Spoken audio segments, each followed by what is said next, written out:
Please join me in welcoming Tera Hatfield, Jenny Kempson, Natalie Ross, and Sarah Elwood. Thanks.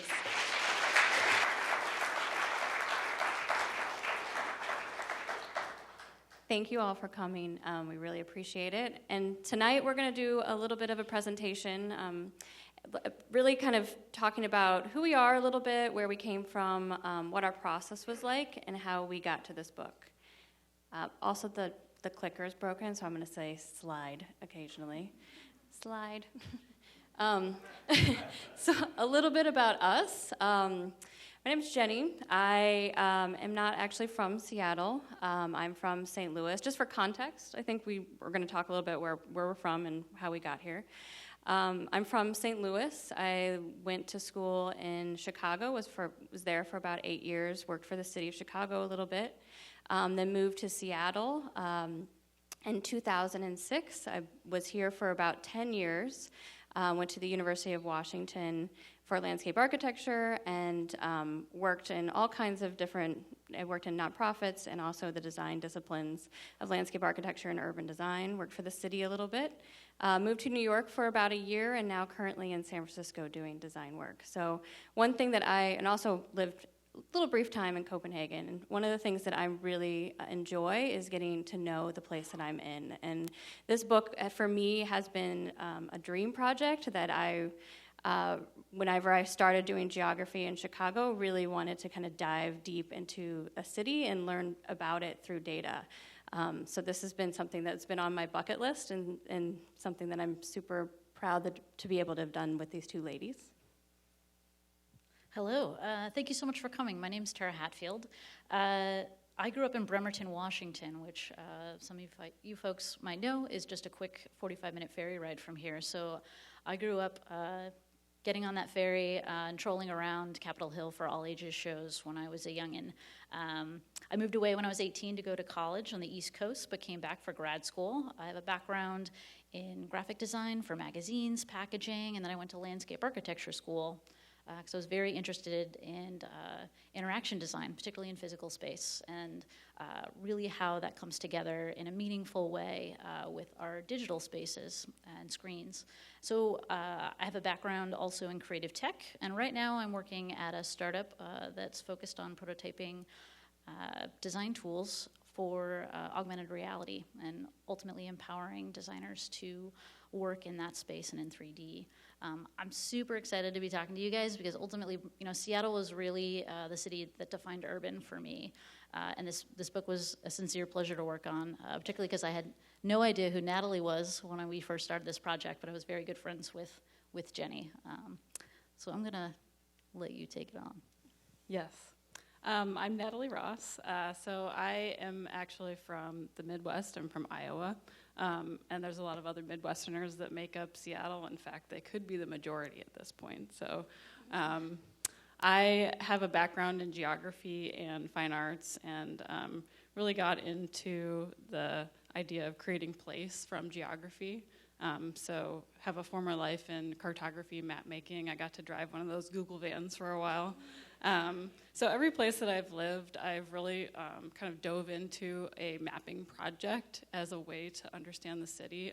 I've done that in Chicago, in Minneapolis, in Prague, in Qingdao, China, and now in Seattle here. And so, like Jenny said, this has been an amazing way to really get to understand the city and feel like I'm a real resident and have some roots here. So it was a really amazing project and really fun to work with these two.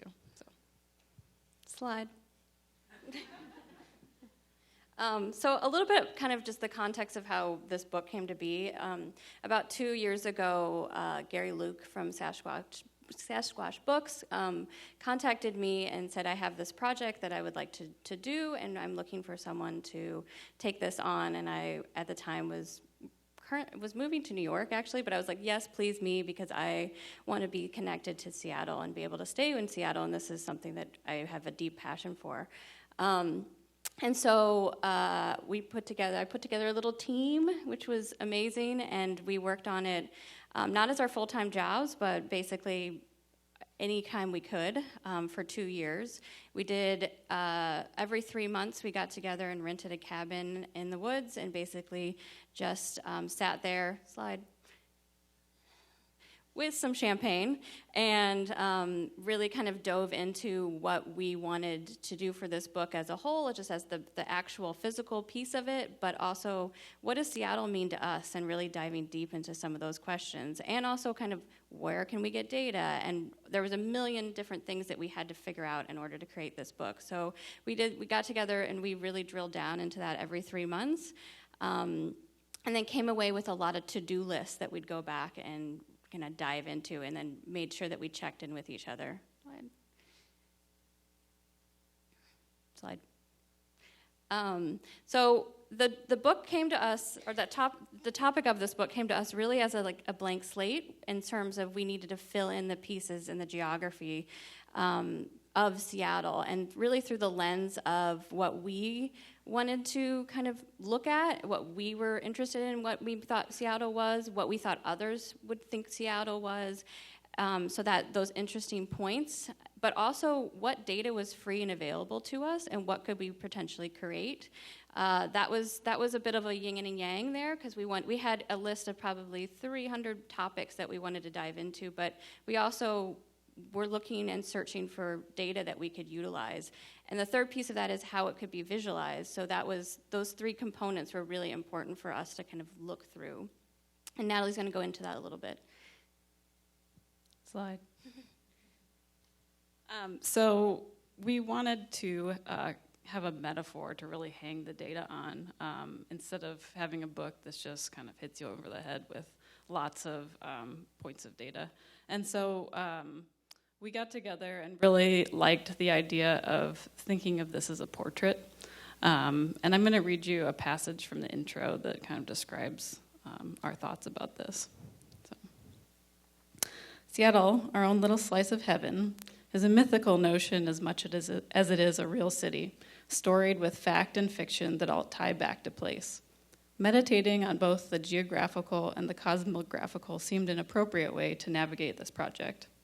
Through maps, diagrams, visualizations, and illustrations, we examined Seattle and the surrounding Puget Sound region in the spirit of Mercator. The resulting collection of impressionistic and ephemeral explorations were undertaken as portraiture, and by no means is this portrait complete or definitive. The moment it's published, a map is outdated, and so our attempts to depict the real Seattle can only be a snapshot in time, a captured memory. To initiate our meditation, we retreated into a mid-century bungalow with a view of Elliott Bay and discussed what makes Seattle special, what drew us to it, and what pushed us away. It was gray skies, frontier psychology, strong women, and strong coffee. Together, we collaged a landscape of impressions that, when squinted at with lowered eyelashes, had the quality of Seattleness. So this portrait really does describe that metaphor, and this is one of Tera's creations, and kind of takes some topics throughout the book and kind of meshes them together in this sort of introduction of the book. Slide. And so we divided even further there into 2 categories, points and lines. And these are 2 kind of prototypical geographic symbols. And we were thinking, because this is a very ephemeral kind of book, that the points are really places and periods, and the lines are more connective. And so that's really how we thought about those 2 portions of the book. Slide. So Jenny kind of described our process a little bit, but we really did have to narrow down to 50 topics from 300. And so being design professionals and really being rooted in the built environment, we like to have things physical.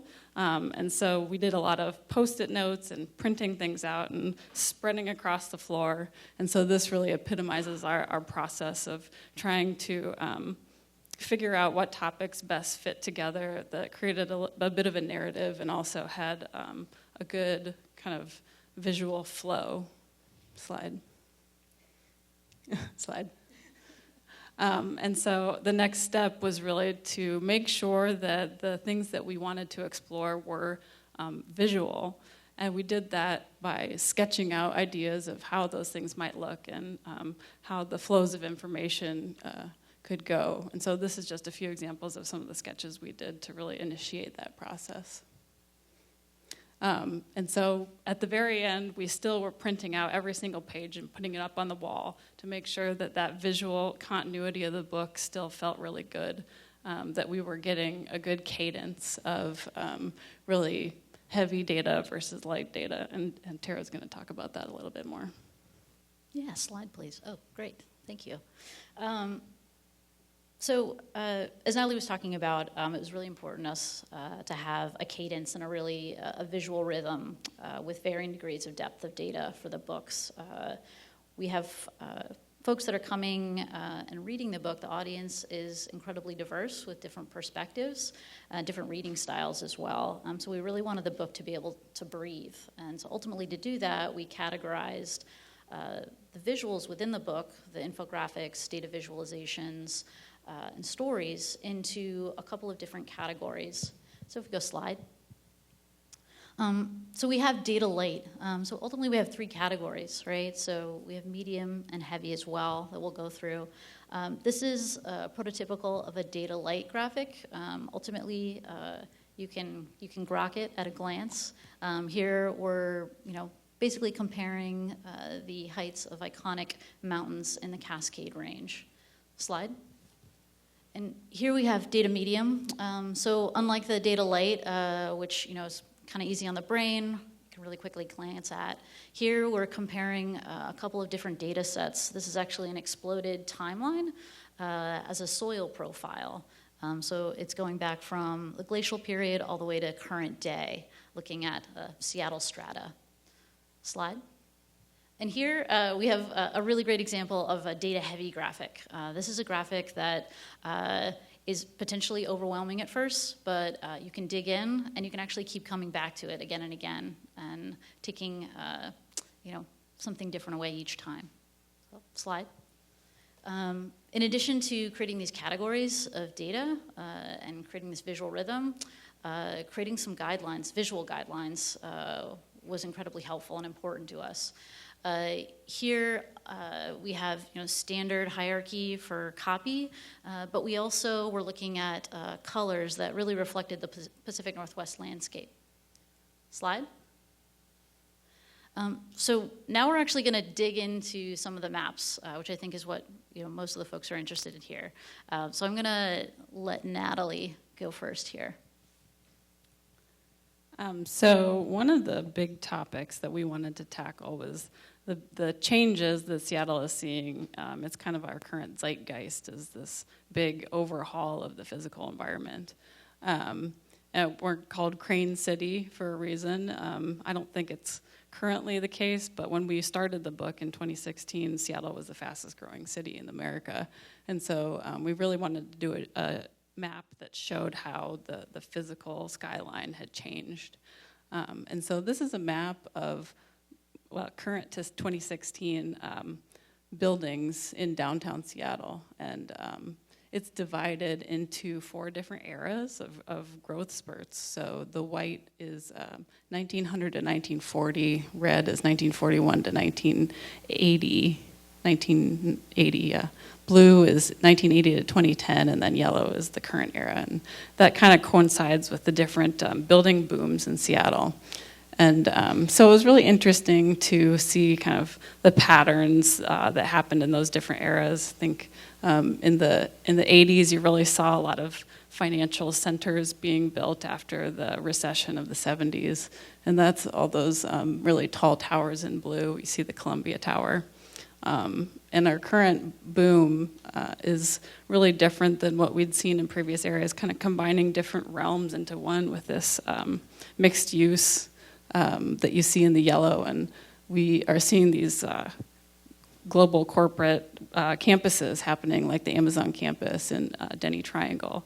And so it just really shows that urban living has kind of taken on a new flavor in our current era. Go to the next slide. And then we subdivided that into one block to take a really deep dive into what the history of those buildings were. And so this is looking at the block in which we have our central library. And you can see, as going from left to right, that there's really only one building that remains on that block, the Rainier Club.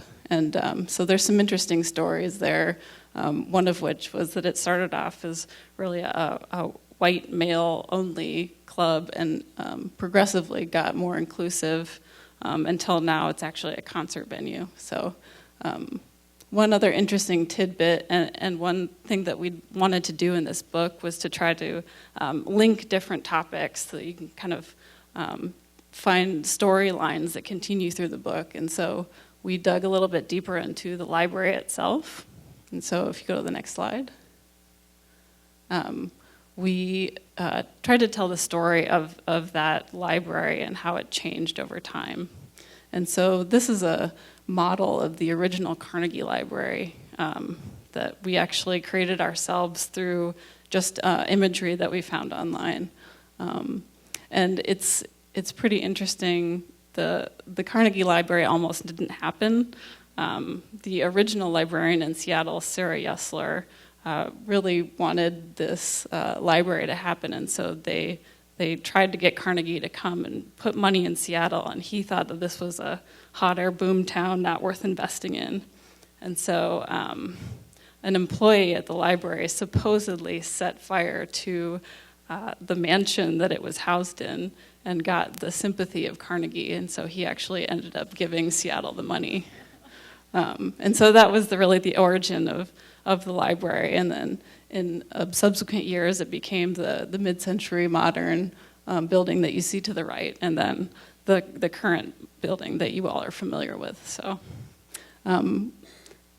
this is indicative of some of the different maps that we've done, is to really try to tell stories that are a little bit hidden in Seattle's subterranean archives. Slide. Oh, I think we're going to save this one actually for the Q&A, and you can go to the next slide. Next slide. So kind of on a different note, we've looked at macro stuff, and then we looked at really micro stuff. And so this is one of the topics that we were really interested in exploring, the gum wall, which is a unique trait to Seattle. So we dove into kind of what could we do here, and at first, I remember when we first talked about this, we really wanted to connect up with a scientist and scrape a little off of the gum wall and see how many germs were actually in that piece. We didn't find the perfect scientist to help us out with that, but what we decided to do instead, is to take a photo of it and then figure out kind of the flavor profile of that photo, which was a very interesting process of creating our own data, really, is that we chewed a bunch of gum and then compared that to the gum colors that were on the wall and then dissected that into different flavors. So mint and spearmint are very popular. And then just the interesting facts of that the gum wall had to kind of be removed, or it had to be removed in 2015 because it started corroding the building, all the sugar content in the gum. And so what they found on average was 150 pieces of gum on average per brick. So it was a very dense, heavy thing that's growing growing down in the alley on Pioneer Square by the market. And it's coming back, so we'll probably see another flavor profile in the future. Slide, please.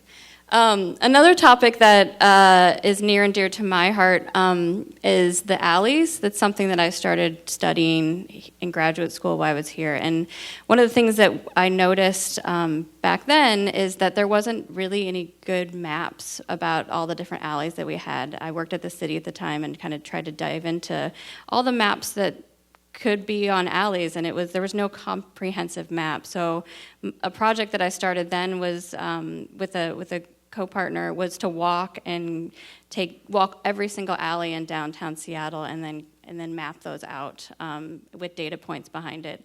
So this is a little bit about a continuation of that project where we looked at the alleys and then compared that to other public space in Seattle. So seeing that alleys actually are big, substantial public space that we have and we're able to utilize, which is super interesting, and there's a lot of things that we could do with that. Slide. The third map that briefly want to talk about is just our unique steep streets. This is a very data light kind of map. It was we looked at the elevations of the steep streets that we have in downtown, and that creates a very interesting kind of cadence of walking around the city with those streets. And we just wanted to make sure to like highlight that as something that's very unique about the way that we live in this city. Slide.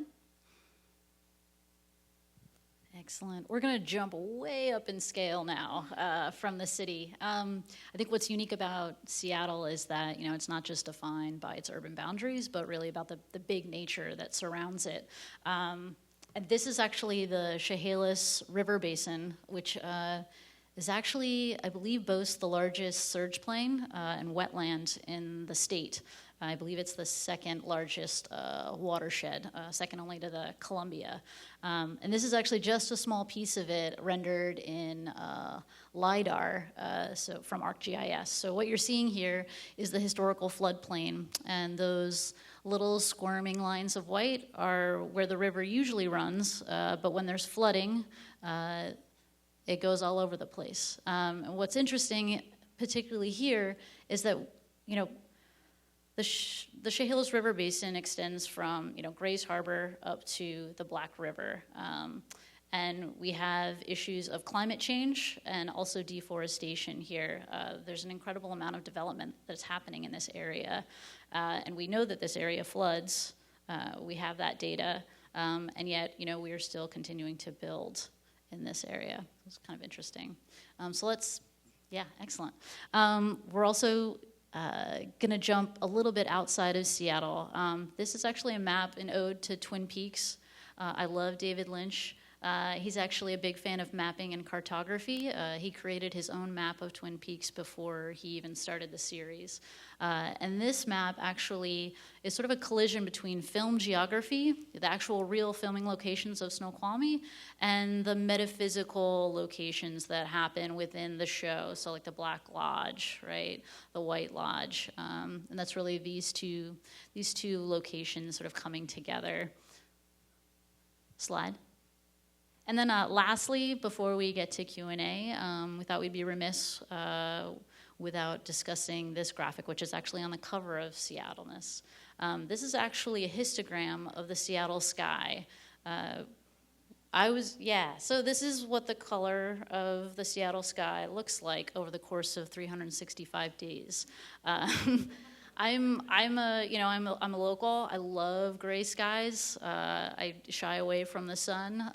So I was really interested in sort of those nuances of gray that happen that I really treasure. And so ultimately, this was really hard to find data. So I looked down. You know, maybe I could scrape images from Twitter or Flickr, you know, that have the hashtag Seattle or sky. But ultimately, there's a 360-degree high-resolution camera on top of the Space Needle. Lucky me. And ultimately, we cut out the Seattle buildings, just kept the sky, and took 10 samples per day. And measured those across the year. And so you can sort of see, in the middle of summer, you get those really strident stripes of blue. And then on the edges, you have those, varying degrees of gray. Slide. So that's wrapping it up. And then we're going to do a Q&A with Sarah Elwood. But first, we wanted to thank our contributors. There were quite a few folks that tag-teamed and collaborated with us in creating some of these maps, and we just wanted to recognize them. Also wanted to recognize you folks in Town Hall for having us, so thank you. Great.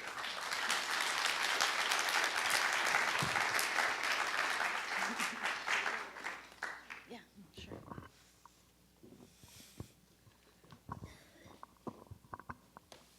I'm going to hope that this is on, and it is.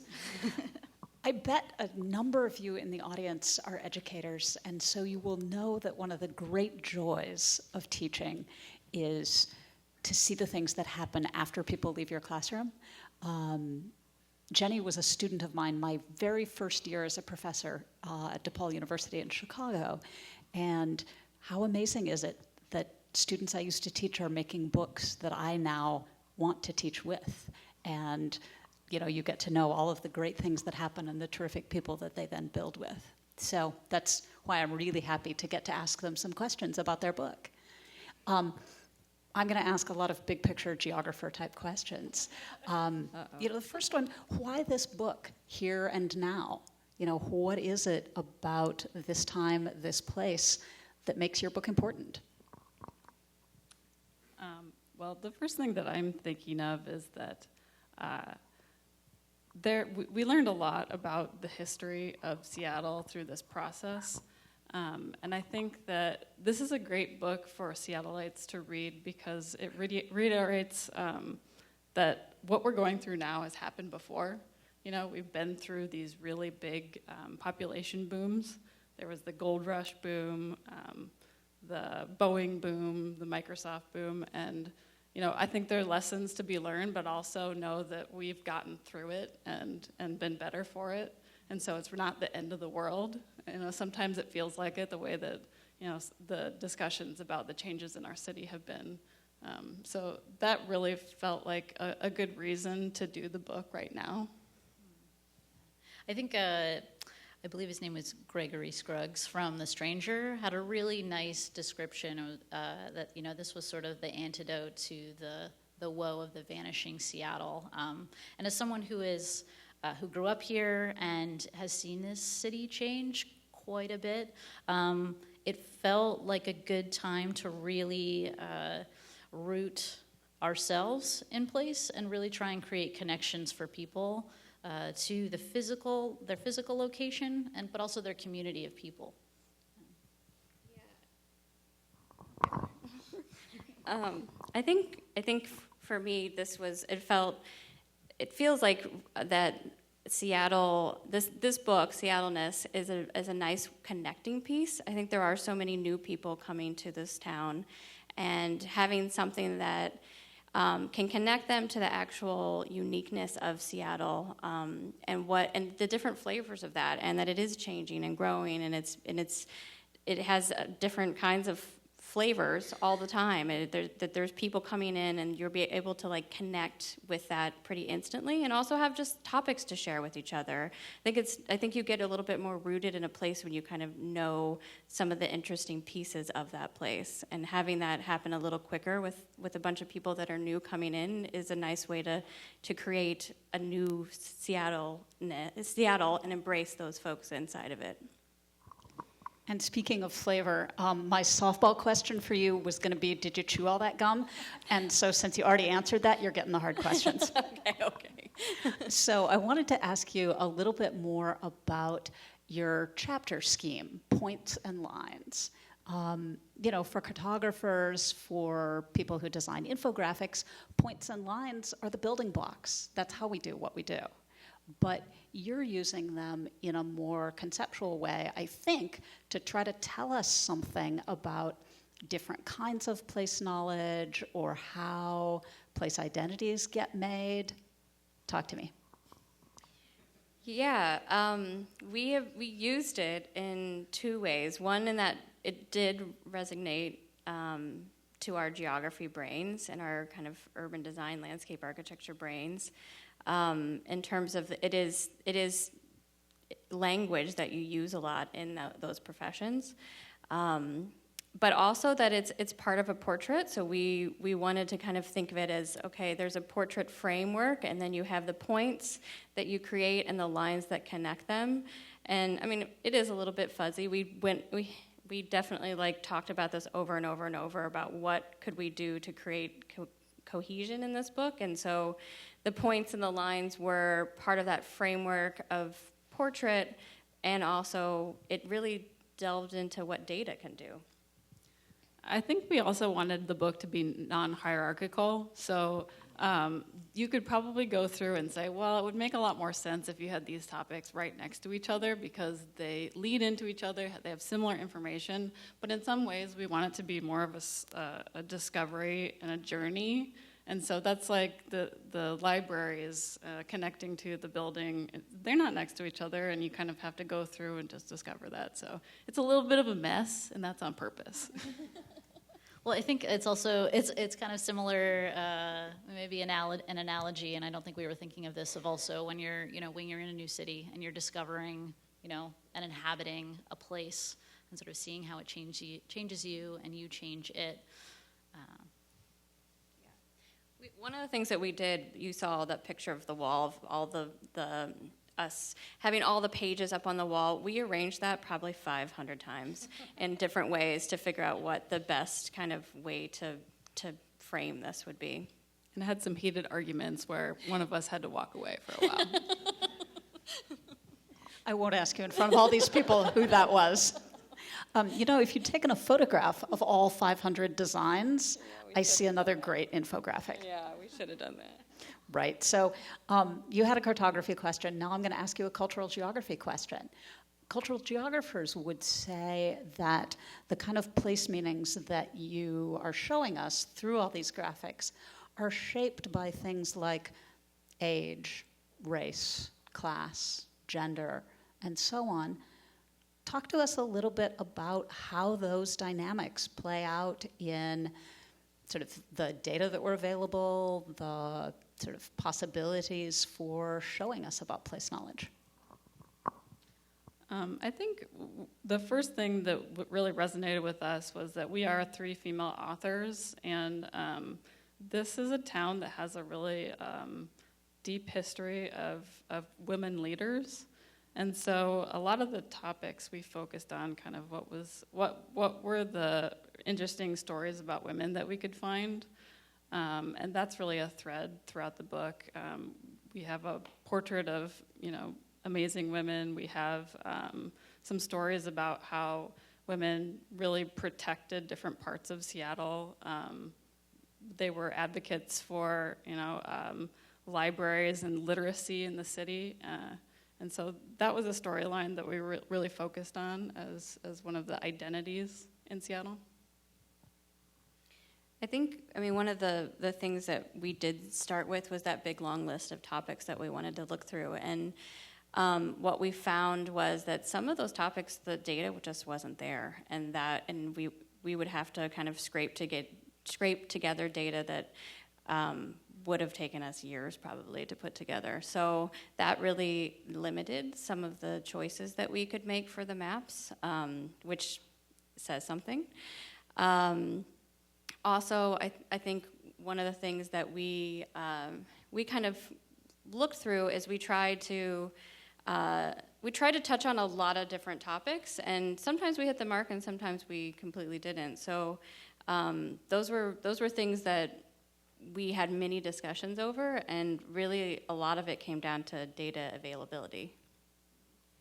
Yeah, and I think it's important to note also that we tried to weave stories throughout the topics. So if we weren't able to capture one particular topic, particularly because we didn't have the data, if we did have information, we certainly tried to note it and weave it throughout the book. I think one of those important stories, for me at least, and I know I've talked about this in a few of the events that we've done, basically, the Japanese internment camps and entire populations moving that had land here and that had to move. And we talk about that a little bit with the Kabuto Garden.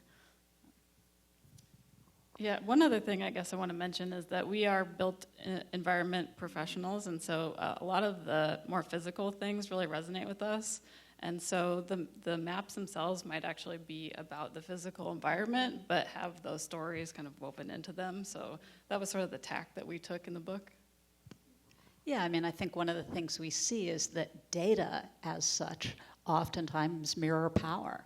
And so you've done some narrating around some of the silences in your data. That's one of the things I really like. Yeah, that's a good way to put it. So futures thinking, sort of a question. I think oftentimes as authors, when we write, we're doing it because we want it to do something that matters in the world. It's like throwing a stone out there in a pond and wanting certain ripples to happen. So what do you hope this book does?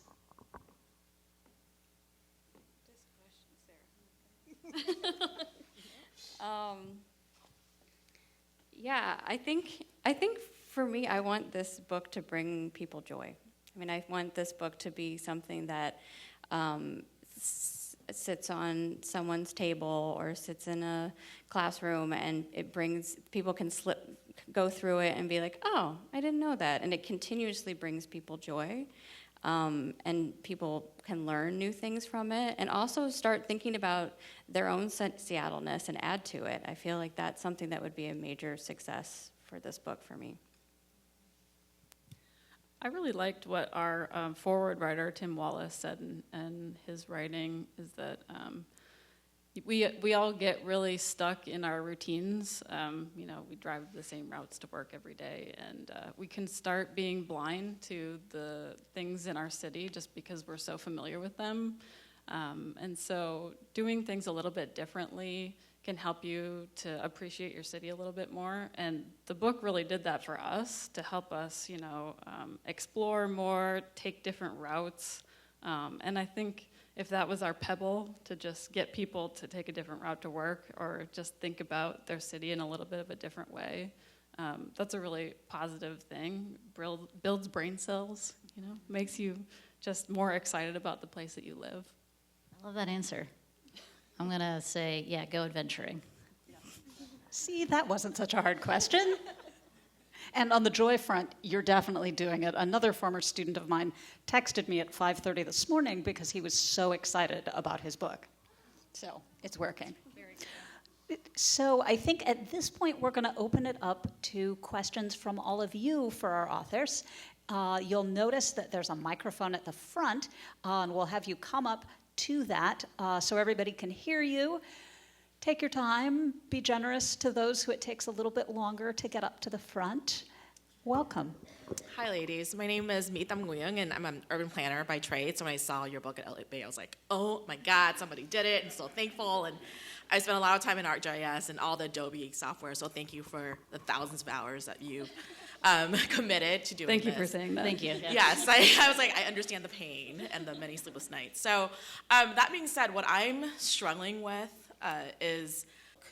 And I think there was something that also that the writer of the Stranger article mentioned, was that, yes, we touched on a few social justice issues, but there are a wide array that we completely missed. So I appreciate your question, and I want to validate it. Seattleness Part 2. I'm hoping for that. I'm looking forward to that one. So thank There's you. so many interesting data sets being built that go to things like the landscape of places in Seattle that still have racially restrictive covenants in their language. Yeah. How interesting would it be to see that? Yeah. Appalling, but So meaningful. look forward to more. Thank you. Thank you very much. Visualization is a conceptual and exploration process.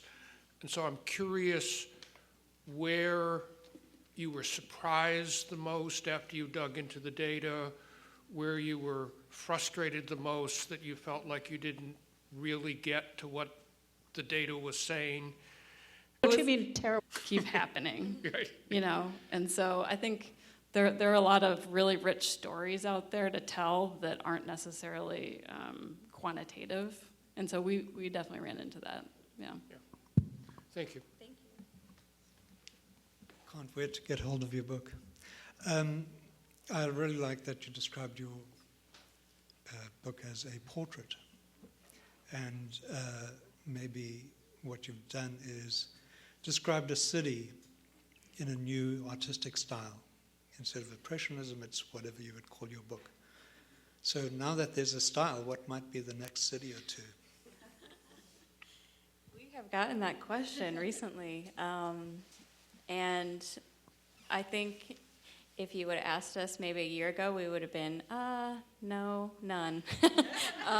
But I think at the end, we're all still friends, which that's a big success milestone out of this, so that's good. That's step one. And we did really enjoy this process along the way. I think one of the things that we've all talked about is living here and for a time period, for a good chunk of time, was really helpful to be able to actually understand at least the city that we know in our lens. So we've lived in a lot of different places, and so possibly one of those cities could be something that we could tackle in the future, but that would be our restriction, is that we would have to live there for a bit of time. I think it would be really fun to do my hometown of Cedar Rapids, mostly because, like I was saying, a lot of the cities that I've lived in, I've been able to explore through the lens of mapping, and now I'm thinking about Cedar Rapids, I'm like, gosh, I don't even know where a lot of stuff is. I've never even been down some of these roads, and so that would be a great reason just to do the book. Here we come to Cedar Rapids. Cedar Rapids, here we come.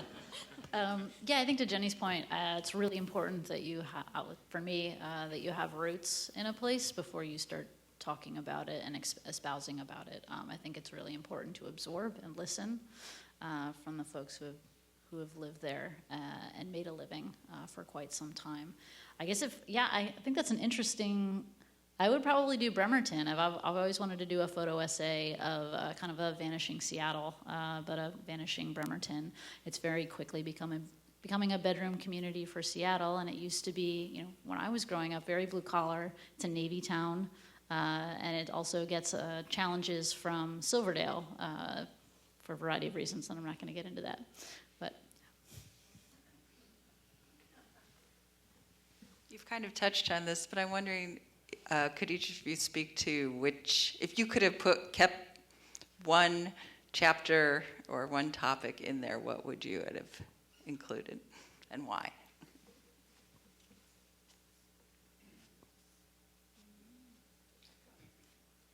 I'm looking at my husband right now because he's one of the contributors and he did a lot of the research and some of the writing for us. And I'm thinking, do you remember, Andy?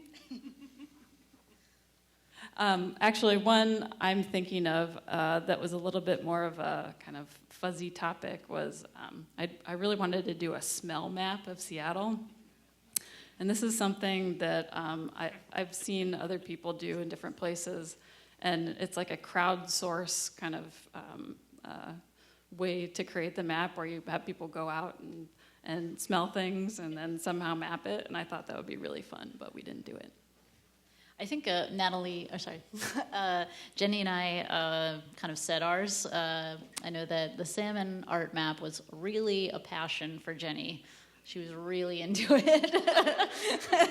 She was like, it's so iconic, it's hilarious. The art is, generally, it spans a variety of spectrums. It's just very interesting that we have a focus on that here. And for me, again, it was really that movement of populations during the Japanese internment. Yeah, one other one that we were crazy. We were thinking about this, but when we started, we wanted to do some map where we were going to have people go on a little treasure hunt, and then we were going to map their routes, and we were going to mail a bunch of people things and have them map their routes, and then we were going to collect all of that information, like a collective Seattle. I still think that would be really fun, but that would have eaten out. We wouldn't have this book right now. Yeah, we were also really interested in a diagram of the Seattle freeze, quote unquote. And it ultimately we were like, let's keep this upbeat. Well, and then we tried to map it, and we're like, it's a feeling, not a map. Yes. Hi, I'm so excited about your book. And my friend Carol and I are here tonight, and I came partly because both of us got here in various ways from the East Coast, having studied art history and design, and wound up with backgrounds and careers in art and design. And but that was in the 70s. So we had this amazing outlook on the city from the 70s, the mid-70s, until now. And it's very easy to feel kind of negative about some of the things that are happening. And I love this upbeat attitude that you have about Seattle. And, there's some very weird and interesting things about Seattle, and it's very eclectic, and it's got some wonderful sort of mysterious kinds of things that you only find when you're here for a while. But I think I'm just curious. There was a show that was done, and my aunt Jean Falls was involved in writing this, and it was done twice. Unfortunately, it only went up until about the 80s. But it was about it was called Seattle Eclectic. and it was about all the weird and sort of quirky and strange things about Seattle. And I was just curious, I mean, you've got some of this in here, obviously, with the gum wall and some of the other things, but we've got the troll, and we've got other things that I know Vanishing Seattle talks a lot about, but I was just curious if that's something that you considered sort of dealing with. Just it's just such an unusual place, and it's changed in so many ways. Yeah, I mean, speaking of the troll, we actually we walked by it yesterday, and we're like, forgot that. Shout out to Steve James. Yeah, it's my professor. There's so much of that we definitely, now that we had a thing that we were trying to collect all this information in, we often go, we forgot that one, or we forgot that piece, or we forgot something that's really unique about Seattle, or it's a really hot topic that we didn't touch on as much. I mean, there's all of those pieces that this book just could live forever, and that's something that we don't need to be the ones in charge of that. It just needs to live forever. Yeah, just have to those keep stories updating should be it. told. Yeah, exactly. Thank you. Hi, I was suddenly reminded of a cultural map of Seattle and surrounding area that a very sarcastic and crude one that showed up on Reddit, and I was wondering if you spotted it, one. And the other was you skipped a couple slides and said you were saving them for the Q&A, so I was just going to remind you of that and hope for some commentary. So we're going to talk about the pinball machine, I think. Do you mind going? Do you mind going back to the Slide. We'll say when. There you go. There. So I can talk a little bit about this. Natalie and I collaborated on this, and I'm trying to remember where the idea came from, but ultimately I really wanted it to look like an actual pinball game, and this is actually modeled off of Medieval Madness, so I don't know if there's any pinball players in the crowd, but it's one of my favorite games. But ultimately it tells a variety of information. So we have the top 15 Seattle locations highlighted, and they're actually geographically, somewhat accurate in terms of like North Seattle and, SoDo. And then we also have the number of pinball machines in Seattle. I want to give the microphone to Natalie though, because she wrote some lovely lines about pinballs. I'm trying to remember here. Yeah, this was just a fun one. I think we included this because it was kind of like, okay, some of these were really handmade. There's nothing very particular about locations or, that we have timelines represented here that are not, the lines aren't accurate in between each one, So we tried to have fun with some of these maps, and just, it was a way to try to show information in a creative way and just tell the story in a format that you'd never seen before. So that's really what this map is about.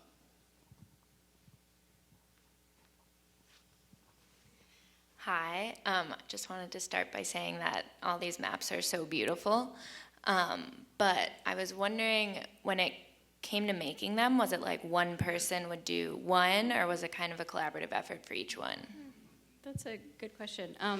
So we started off basically building out the whole book in sticky notes all together, every single topic, and then we each took a third as a lead of all the topics in terms of what to go find the data. Then we got together, figured out what data we could do, or what data that we had and what maps we could do. Then we each took a third again, and we went back and we did a drawing of which each of the maps might be. And then we came back, we all looked at that, we did a bunch of crits with each other. Sometimes we took some of those and we gave them to each other to actually work on. So for instance, if Tera had a skill that I wasn't so great at, I'd be like, Tera, this map needs this skill, please go run with it, and vice versa. And then so we kept doing that every 3 months. We'd get together and do this shuffle of maps. And to the point where we basically we all touched each one of them in a way. I mean, we definitely have the ones we were leads on, but really we all have our hands and hearts in each one of these maps. Yeah, I think for us also, before anything touched the computer, the research, and then drawing, how this data could actually be visualized, and going through an iterative process there before we jumped in and started moving pixels around. I think one of the things we did very beginning was we talked about what we wanted this process to look like for each other, especially because this wasn't our full-time job, so we needed to balance that out. So that's kind of how we structured it with each other. But also, we did not get into the computer until we knew we had Tera, who's amazing at graphic design. She put together some color palettes, some font types. We started with that structure before we went anywhere near the computer. Shout out to our contributors, one of whom is sitting right there, Andy Donovan. Yes. They did a lot of work in this book, a lot of the research. They came up with some of the topics too, and did some of the modeling for us and helped us with some of the coding. And so this was definitely like it takes a village, because we didn't necessarily know how to do all these things. So it was definitely a big collaborative effort, and our contributors really helped. Yes, and you did it so calmly and wonderfully when we were in a panic.